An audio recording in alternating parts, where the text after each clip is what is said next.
느헤미야 9장 6절부터 15절까지 말씀입니다. 이제 이 느헤미야가 여호와 하나님에 대한 신앙을 고백하는 내용으로 되어 있습니다. 자, 첫째는 이제 하나님은 창조주시다 하는 거예요. 느헤미야 9장 6절. 오직 주는 여호와님이시라. 하늘과 하늘들의 하늘과 1월 성신과 땅 위의 만물과 바다와 그 가운데 모든 것을 지으시고 다 보존하시오니 모든 천군이 주께 경배하나이다. 그래서 여호와 하나님이 어떤 분이냐 그것을 고백하는데, 이제 이렇게 하늘을 창조하시고 하늘의 별들을 창조하시고 땅을 창조하시고 땅의 만물을 창조하시고 바다를 창조하시고 바다 속에 있는 모든 만물을 창조하시고 또 그 창조한 모든 것들 다 보존하시는 분이다, 이렇게 고백을 하는 거예요. 그래서 모든 천군이 주께 경배합니다. 그러니까 이 느헤미야가 하나님을 정말 바르게 알고 있다는 것을 알 수가 있죠. 온 우주 만물을 창조하신 분이에요, 하나님은. 그리고 그것을 보존하고 계시는 분이죠. 그러니까 모든 만물은 하나님의 은혜가 없이는 살아갈 수가 없습니다. 그래서 그렇게 위대하신 분이고 모든 만물이 지금 계속 보존되게 은혜를 베푸시기 때문에 모든 천군이, 그러니까 모든 천사도 하나님께 경배한다, 이렇게 고백을 하고 있는 거예요. 그러니까 하나님은 정말 경배를 받아야 마땅하신 분이고 우리는 당연히 하나님을 경배해야 된다고 하는 것입니다. 이게 기본으로 갖고 있는 이 신앙이에요. 고백이에요.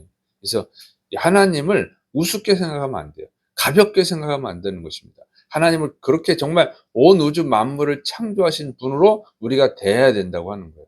그리고 거기에 대한 감사함을 가지고 경배하는 마음으로 하나님을 대하는 것이 신앙의 기초가 돼야 되는 것입니다. 첫걸음이 돼야 되는 거예요.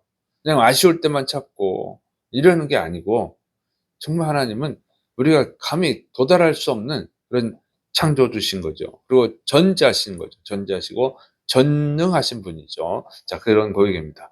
그다음에 이제 이스라엘을 선택하셔서 이스라엘 민족을 또 만들어 주신 분이다, 이런 고백을 합니다. 느헤미야 9장 7절부터 8절. 주는 하나님 여호와님이시라.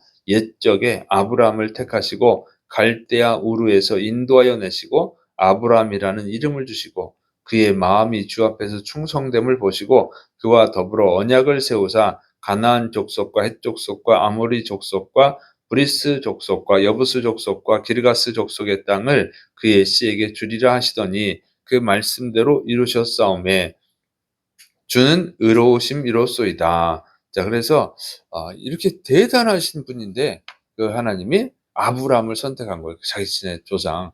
근데 아브라함은 그 당시 자식을 낳지 못하는 희망이 없는 늙은이에 불과한데 그 높으신 분이 그렇게 하찮은 이 아브라함을 택하셔 가지고 후손을 주시고 또 후손에게 가나안 땅을 주신다고 약속을 하시고 그걸 이루신 분이다. 그러니까 이스라엘이라고 하는 그 민족은 하나님의 은혜로 태어난 거예요. 하나님이 은혜를 베풀지 않았다면, 전능하신 그분이 은혜를 베풀지 않았다면 아브라함 때 그냥 죽고 끝나는 건데, 하나님이 특별히 아브라함을 또 사랑하셔서 선택하셔서 이렇게 민족을 만들어 주시고 땅을 주셨다는 고백을 하고 있는 것입니다. 그래서 정말 여러분, 하나님은 은혜로우신 분인 줄을 믿으시 바랍니다. 이런 하찮은 인간을 선택하셔서 놀라운 역사를 이루어 가시는 분이에요. 그런데 우리는 정말 또 감사하죠. 왜냐하면 우리는 하나님은 우리에게 하나님의 독생자 예수님을 주셨어요. 그러니까 영원히 갚을 수 없는 은혜를 주신 거죠. 우리 하찮은 죄인인데 정말 지옥에서 영원히 저주받아야 될 마땅한 죄인을 위해서 하나님이 자신의 가장 사랑하는 아들을 주셨다는 거예요. 그게 얼마나 큰 은혜입니까? 아브라함에게 베푸신 은혜도 크지만 우리는 아브라함보다 더 큰 은혜를 받은 줄을 믿으시를 축원합니다.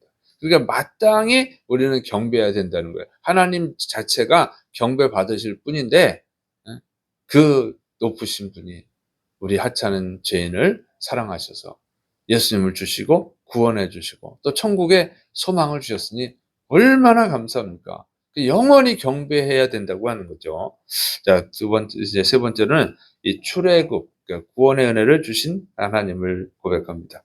느헤미야 9장 9절부터 12절.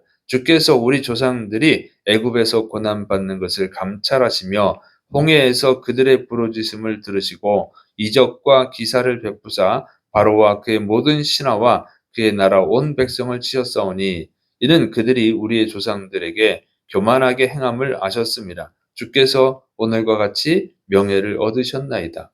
또 주께서 우리 조상들 앞에서 바다를 갈라지게 하사 그들이 바다 가운데를 육지같이 통과하게 하시고 쫓아오는 자들을 돌을 큰 물에 던짐 같이 깊은 물에 던지시고 낮에는 구름 기둥으로 인도하시고 밤에는 불 기둥으로 그들이 행할 길을 그들에게 비추셨사오며. 하나님이 그러니까 이스라엘이 이제 애굽 이집트에서 이제 노예 생활을 했죠. 그래서 또 아들이 태어나면 나일강에 던져 죽게 하는 아주 이렇게 잔혹한 통치를 받았어요. 하나님이 불쌍히 여기셔서 애굽에서 출애굽을 시킨 거예요. 애굽에 10가지 재앙을 내려 가지고 이 애굽 사람들을 심판하시고 출애굽을 시켰습니다. 근데 출애굽의 은혜만 시킨 것이 아니죠. 근데 이제 또 홍해가 기다리고 있잖아요. 홍해에 빠져 죽게 생겼어요. 근데 홍해에서 또 홍해를 딱 갈라져서 그 홍해를 발로 걸어서 건너시니까 그러니까 홍해에서도 구원해 주시고 또 광야에 들어가는데 광야는 낮에는 덥고 밤에는 춥고 그래서 죽을 수밖에 없는 것이죠. 마실 물도 없고.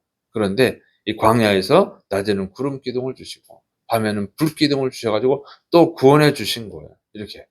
그래서 하나님은 구원의 하나님이다. 그러니까 하나님이 보호해 주지 않았다면, 하나님이 구원해 주지 않았다면 우리 이스라엘 민족 자체는 존재할 수 없었다. 이런 고백을 하고 있는 것입니다. 정말 하나님은 구원의 하나님인 줄을 믿으시기를 축원합니다.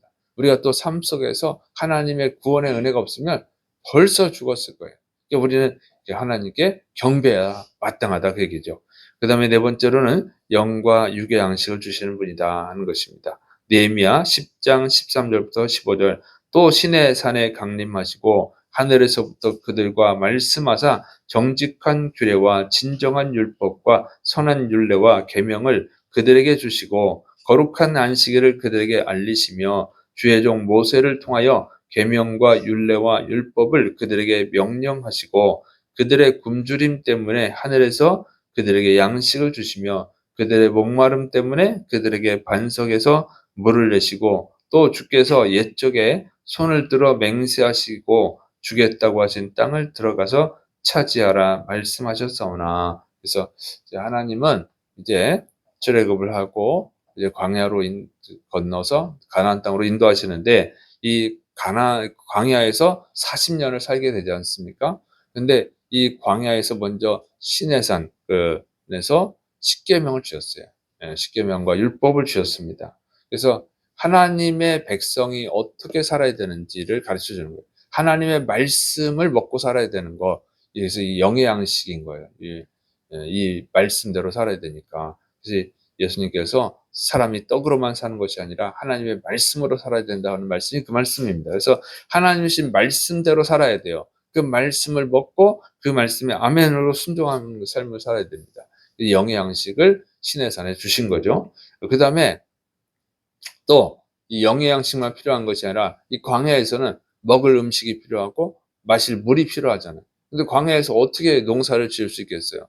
광야에서 어떻게 물을 구할 수 있겠어요? 근데 하나님이 하늘에서 신령한 만나를 내려주셔서 그들을 배불리 먹여주시고 또 메추라기 떼를 보내주셔서 그들의 고기로 그들을 또 배를 채워주시고 또 반석에서 물이 나오게 하셔서 그들을 목말라 죽지 않도록 또 은혜를 베푸셨다. 그 얘기입니다. 그러니까 하나님이 가나안 땅으로 가는 동안에 필요한 영의 양식과 육의 양식을 아낌없이 풍족하게 공급해 주셨다. 그 얘기입니다. 그 은혜로 살아간 거죠. 하나님이 광야에서 은혜를 베푸지 않았으면 또 죽었을 거예요. 끝나고 버렸을 텐데 하나님 은혜를 베푸셨다. 그 얘기입니다. 그러니까 하나님 이 말씀은 또 영적으로는 이런 거예요. 우리가 천국까지 가는 동안에 필요한 것이 있어요. 이 생명의 말씀, 생명의 양식이 필요하죠. 영의 양식이. 또 그거를 공급해 주실 뿐만 아니라 또 육의 양식도 공급해 주신다는 거예요. 여러분 생명의 양식을 여러분이 언제든지 성경을 펼쳐서 먹을 수가 있고 또 주일마다 또 설교를 들을 수 있고 또 이 새벽에 또 설교를 들을 수 있고 이렇게 영의 양식이 풍족하잖아요. 안 먹으러 나오는 거지. 자기가 마음만 먹으면 얼마든지 먹을 수 있잖아요. 그 은혜를 주실 뿐만 아니라 또 육의 양식도 주신다는 거예요. 여러분이 직장도 여러분이 얻는 것 같지만 다 하나님 주시는 거. 농사를 해서 풍년을 거두면 그것도 다 사실은 하나님의 은혜라는 거예요. 보이지 않는 것뿐이지 하나님이 다 역사하고 계신 거예요. 그렇게 하나님은 육의 양식, 영의 양식 다 풍족하게 채워주시는 분인 줄을 믿으시를 축원합니다. 그래서 그 은혜를 사모하기만 하면 되는 거예요. 육의 양식도 영의 양식도 다 주시니까. 그래서 예수님께서 뭐라고 합니까? 마태복음 7장 7절 8절에 구하라 그리하면 너에게 주실 것이요 찾으라 그리하면 찾아낼 것이요 문을 두드리라 그러면 너에게 열릴 것이니 구하는 이마다 받을 것이요 찾는 이가 찾아낼 것이요 두드리는 이에게 열릴 것이니라. 예, 주님은 이렇게 은혜를 베푸시는 분이에요.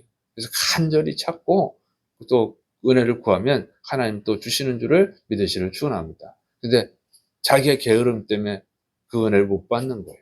하나님이 하늘에서 만나를 아무리 많이 내려주신들 그 만나를 거두러 가지 않는데 어떻게 먹을 수가 있겠어요. 그래서 하나님은 이렇게 그 창조주 하나님, 그 위대하신 분이 하찮은 인간을 선택하시고 또 그 자손을 많아지게 하시고 그 자손이 고난 당할 때 구원해 주시고 또 가나안 땅까지 갈 동안 천국에 갈 때까지 또 필요한 것들을 다 베풀어 주시는 풍족하게 베풀어 주시는 은혜 하나님이다 하는 것입니다. 그 하나님을 잘 섬기기만 하면 이 은혜를 끊임없이 받는다는 것이 이 느헤미야의 고백이에요. 그러니까 이렇게 사랑이 많으시고 은혜로우신 분인데 그 은혜를 못 받는 이유는 뭐예요? 그러니까 이스라엘 민족의 죄라는 거죠. 잘못이라는 거지. 그러니까 여러분 오늘 똑같아요. 우리가 하나님의 은혜를 못 받는 것은 우리의 문제지 하나님의 문제가 아닌 줄을 믿으시를 축원합니다. 그래서 하나님을 정말 경배하면서 그 하나님의 은혜를 구하면 하나님의 뜻에 순종하면 하나님은 여러분에게 풍족한 은혜, 넘치는 축복을 주실 줄을 믿으시를 축원합니다. 기도하겠습니다. 사랑이 많으신 하나님 아버지, 정말 하나님은 가장 지존자이시며 창조주이십니다. 또 사랑이 많으시고 은혜를 베푸시는 분입니다. 하나님, 우리가 이 은혜를 받기 합당한 자가 되게 하여 주옵소서. 우리의 죄를 회개하고 날마다 주님의 말씀에 순종하고 날마다 주님을 간절히 찾아서 이 축복을 받는 자들이 되게 하여 주옵소서. 주께서 이루심 믿고 예수님의 이름으로 감사하며 기도드립니다. 아멘.